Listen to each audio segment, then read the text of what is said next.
Actually women are very prone to cancer, certain kinds of cancer. So ఎందువల్ల sir మహిళల్లో cancer బారిన పడే లక్షణాలు ఎక్కువ ఉంటాయా లేక?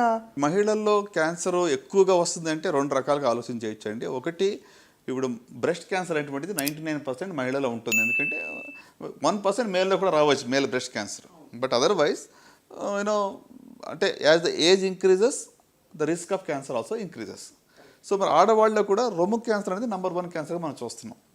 సో వీళ్ళలో అంటే కంపేర్డ్ టు మెన్ ఓవరాల్గా చూస్తే మనం నంబర్ ఆఫ్ క్యాన్సర్స్ కంప్లీట్గా ఇద్దరిలో మనం చూసినట్లయితే విమెన్ అని కొంచెం తక్కువ అని చెప్పవచ్చు అలా చూస్తే. ఓ నిజంగానా? Okay sir. But in women కొన్ని క్యాన్సర్స్ అసలు ప్రివెంటబుల్. ఇప్పుడు రొమ్ము క్యాన్సర్ కానివ్వండి, లేక సర్వైకల్ క్యాన్సర్ గురించి మనం ఇందాక మాట్లాడుకున్నాం కదా, ఈ రెండు మోస్ట్ కామన్. నెంబర్ 1, నెంబర్ 2 ఆడవాళ్ళ ఉండేటువంటివి బ్రెస్ట్ అండ్ సర్వైకల్ క్యాన్సర్. మరి ఈ రెండింటిని అర్లీగా అయినా కనుక్కోవచ్చు, రాకుండా చూసుకో చాలా వరకు. మరి ఈ రెండు ఇంత ఈజీ టు డూ. ఇవి కాకుండా ఓరల్ క్యాన్సర్స్ ఉన్నాయి, లంగ్ క్యాన్సర్ ఉంది, పెద్ద క్యాన్సర్ ఉంది. అదే కాకుండా ఆడవాళ్ళు ప్రత్యేకంగా మనం అనుకుంటున్నాం కాబట్టి ఇటీవల మరి అర్బన్ ఏరియాలో ఎండోమెట్రియల్ క్యాన్సర్ అంటే గర్భాశయమిక క్యాన్సర్, ఇది యూట్రస్ క్యాన్సర్ అటువంటిది పెరుగుతూ ఉంది. Again it link to obesity, it link to hormonal imbalance. So అంటే మన రూట్ కాజ్ మళ్ళీ మనం ఫుడ్ లేకపోతే మన లైఫ్ స్టైల్కి వచ్చేస్తున్నాం. అదే అదే అదే అర్థమైంది. సో కనుక ఇక యూట్రస్ క్యాన్సర్ అనేది సంఖ్య పెరుగుతుంది, ఓవరియన్ క్యాన్సర్ పెరుగుతూ ఉంది, అట్లనే మరి బ్రెస్ట్ అండ్ సర్వికల్ క్యాన్సర్ అన్నీ కూడా ప్రివెంటబుల్ అంటున్నారు చాలా వరకు. అంటే మోస్ట్ ఇప్పుడు ఓరల్ క్యాన్సర్ ప్రివెంటబుల్. ఆడవాళ్ళు కూడా పల్లెటూరులో మీరు చూస్తే టొబాకో చూయింగ్ కానీ స్మోకింగ్ కానీ చాలా ఇటీవల ఆడవాళ్ళని స్మోకింగ్ కొత్తగా స్మోక్ చేసేవాళ్ళు ఆడవాళ్ళు కూడా ఎక్కువ మంది కనబడుతూ ఉన్నారు. అంతే కదా. సో కనుక ఐ స్ట్రాంగ్లీ ఫీల్, నేను అనుకున్నది ఏంటంటే at least most common cancers, oral cancers, breast, cervical cancer, వీటిని మనం డెఫినెట్గా తగ్గించగలుగుతాం. అండ్ మీరు 40 సంవత్సరాలు దాటిన వాళ్ళందరూ కూడా పరీక్షలు చేయించుకోవాలి సార్ యాన్యువల్గా? అంటే ఏ సైట్ దాన్ని బట్టి స్క్రీనింగ్ ఉంటుంది. సర్వైకల్ క్యాన్సర్, గర్భాశయ ముఖద్వారపు క్యాన్సర్కి అబౌట్ 21 years ఓహో ఉన్నవాళ్ళు ఒక్కసారి ప్యాప్స్మియర్ చేయించుకుంటే నెక్స్ట్ 3 years వరకు ఏం చేయక్కర్లేదు. లేదా హెచ్పివి డిఎన్ఏ టెస్ట్ అని ఒకటి ఉంటుంది, అది చేయించుకుంటే 5 years వరకు ఏం చేయక్కర్లా. సో ఇది ఫర్ సర్వైకల్ క్యాన్సర్, గర్భాశయ ముఖద్వారపు క్యాన్సర్కి. మరి బ్రెస్ట్ క్యాన్సర్కి వచ్చేటప్పటికి 20 to 40 yearsలో once every 3 years clinical breast examination by doctor. అంత కాకుండా రొమ్ము స్వీయ పరీక్ష, self examination, be aware of your breast, monthly once examine systematically if there is any change, ఏమైనా మార్పులు ఉన్నాయా, సొట్టబోయిందా, లేకుంటే బ్లడ్ వస్తుందా, నిప్పుల్లో నుంచి డిశ్చార్జ్ వస్తుందా, ఎస్పెషలీ బ్లడీ డిశ్చార్జ్ వస్తుందా, కొత్తగా లంప్స్ ఏమైనా ఫార్మ్ అయ్యాయా, ఆర్ఎంపిట్లో ఏమైనా లంప్స్ ఉన్నాయా, ఇదన్నీ తెలియదు అనుకోండి.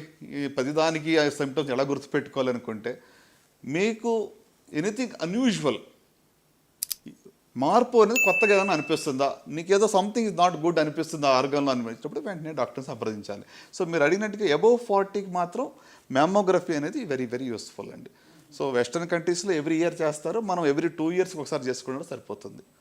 అంటే మ్యామోగ్రఫీ వల్ల అడ్వాంటేజ్ ఏంటంటే మీకు చేతికి తగలి లంపు ఒక 0.5 cm కానీ లేకుంటే 1 cm ఉన్నా కూడా దాన్ని అది కనిపెట్టేస్తాం. నేను అదే అడగబోయాను, అంటే జస్ట్ స్వీయ పరీక్ష సరిపోతుందా, మ్యామోగ్రఫీ అందరికీ చేయాలని మీరు చెప్పారు. అదే చేస్తాడు. అంటే సెల్ఫ్ ఎగ్జామినేషన్ యంగ్ ఉమెన్లో మ్యామోగ్రఫీ పెద్దగా పనిచేయదు. లెస్ దాన్ 40లో బ్రెస్ట్ డెన్స్గా ఉన్నప్పుడు మ్యామోగ్రఫీలో క్లియర్గా ఐడెంటిఫై చేయలేం. సో అందుకు 20 to 40లో self examination is the best tool, simplest tool. So after 40 mammography డెఫినెట్గా హెల్ప్ చేస్తుంది. అండ్ ఈ సర్వైకల్ క్యాన్సర్కి హెచ్పివి వ్యాక్సిన్ సార్ ఏ వయసులో ఇవ్వాలి?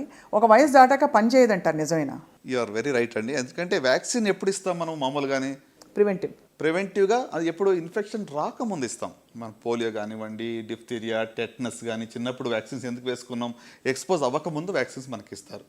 సో ఇప్పుడు కోవిడ్ కూడా మన వ్యాక్సిన్ కోవిడ్ వచ్చిన వాళ్ళు కూడా తీసుకున్నట్టు వేరే వేరియంట్ కోసం తీసుకున్నది రాకముందు. సో అట్లనే ఈ యొక్క హెచ్పివి అనేటువంటి యొక్క వైరస్ ఎక్స్పోజర్ కాకముందే మనం ఇవ్వాలి. సో ఐడియల్ ఏజ్ అంటే అడోలసెంట్ గర్ల్స్ అంటే around 11 to 12 years. So 24 to 25 దాకా ఇవ్వచ్చు. సో అంటే దానికి రేషనల్ ఏంటి అంటే సెక్షువల్ ఇంటర్కోర్స్ అనేటువంటిది ఆన్సెట్ అవ్వక ముందు. ఎందుకంటే ఈ వైరస్ అనేది చాలా కామన్గా ఉండే వైరస్, ఇది కొత్తగా వింతగా వచ్చే వైరస్ కాదు. 80% ఆడవాళ్ళు హెచ్పివి ఉంటుంది. ఏదో అంటే అన్యూజువల్ ఇన్ఫెక్షన్ వచ్చేసింది, హెచ్ఐవి లాగానో అలాంటి హెచ్బిఎస్ఏజీ లాంటిదో ఇన్ఫెక్షన్ కాదు ఇది. So this is very widely prevalent virus ఇది. సో కనుక ఇది రాకముందే దీన్ని తీసుకోవడం మంచిది.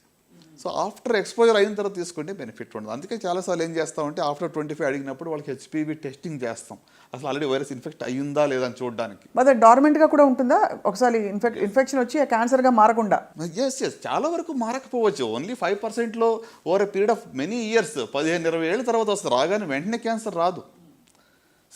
అదే సర్వైకల్ క్యాన్సర్లో ఒక అడ్వాంటేజ్ ఏంటంటే ఇన్ఫెక్షన్ నుంచి జబ్బు రావడానికి 10-15 ఏళ్ళు పడుతుంది. ఈ టైంలో మధ్యలో ఎప్పుడన్నా కూడా మనం ప్యాప్ స్మియర్స్ కొన్ని టెస్టులు చేస్తే దాన్ని ముందుగా కనుగొనవచ్చు. ఎప్పుడప్పుడు బయటపడుతుంది. అసలు ప్రోగ్రెషన్ అవుతున్నప్పుడు కానీ అసలు మనకు సిమ్టమ్స్ ఏమైనా తెలుస్తాయండి సర్వైకల్ క్యాన్సర్కి? యూజువల్గా ఏంటంటే క్యాన్సర్లో అది స్టార్ట్ అయ్యేంత వరకు, ఫుల్ ఫ్లెజ్డ్గా జబ్బు వచ్చేంత వరకు సిమ్టమ్స్ ఉండవు. అండ్ అప్పటికి బహుశా సెకండ్ స్టేజ్కి వచ్చేసి థర్డ్ స్టేజ్, అర్లీ స్టేజ్లో కూడా చాలా వరకు సిమ్టమ్స్ ఉండవు. Unless you get tested. Unless you get test. అందుకే స్క్రీనింగ్ ఎందుకు అంటున్నాము, మీకు సిమ్టమ్స్ వచ్చే లోపల కరెక్ట్ టెస్ట్ చేయాలి. మీకు సిమ్టమ్స్ వచ్చేటప్పటికి జబ్బు వచ్చి డయాగ్నోసిస్ అంటాం, స్క్రీనింగ్ కాదప్పుడు. సో అందుకనే సార్ వెయిట్ లాస్ అయిపోతుంది, అన్యూజువల్ డిశ్చార్జ్ ఉంటుంది బాడీ నుంచి, ఇంకేదో అవుతుంది అని చెప్తారు. బట్ అంత వచ్చిందంటే ఇంకా పూర్తిగా క్యాన్సర్ వచ్చేసినట్టు, ఇంకా ట్రీట్మెంటే అక్కడ. కరెక్ట్, డయాగ్నోస్ చేసి ట్రీట్మెంట్ ఇవ్వడమే. ఓవరాల్గా సార్ మహిళల్లో ఒక 4-5 చక్కటి అలవాట్లు లైఫ్ స్టైల్ జీవనశైలిలో వాళ్ళు పెట్టుకోవాలి ఈ క్యాన్సర్ల బారిన పడకుండా అనడానికి ఏమన్నా ఉన్నాయి, ఎస్పెషలీ ఫర్ బ్రెస్ట్ క్యాన్సర్? అంటే is it something preventable with conscious life style choice? Sure. Breast అన్ని ఒక 60-70% క్యాన్సర్ మనం ప్రివెంట్ చేయొచ్చు ఓవరాల్గా చూస్తే. సో దాంట్లో రొమ్ము క్యాన్సర్ కూడా ఎందుకంటే రొమ్ము క్యాన్సర్కి మీరు చూసినట్టయితే ఇంపార్టెంట్ రిస్క్ ఫ్యాక్టర్ ఏంటి, ఒబేసిటీ. ఓకే, సో ఒబేసిటీ అంటే అగైన్ హార్మోనల్. బ్రెస్ట్ క్యాన్సర్ ఎందుకు వస్తుంది, that hormonal imbalance. Oestrogen, progesterone hormones ఎక్కువగా ప్రొడక్షన్ అవుతుంది, ఫ్యాట్లో నుంచి ప్రొడక్షన్ అవుతుంది ఇవి. సో కనుక ideal body weight maintenance, balanced diet, physical activity, okay, moderate or I would say no alcohol. ఎందుకంటే excess alcohol is also risk factor. చాలా క్యాన్సర్కి ఆల్కహాల్ రిస్క్ ఫ్యాక్టర్ అండి. అంటే ఇటీవల you see number of people, మరి నేను ఇందాక చెప్పింది నంబర్ ఆఫ్ పబ్స్ కానివ్వండి, హోటల్స్ చూస్తే చాలా కన్సంప్షన్ పెరిగిపోతూ ఉంది.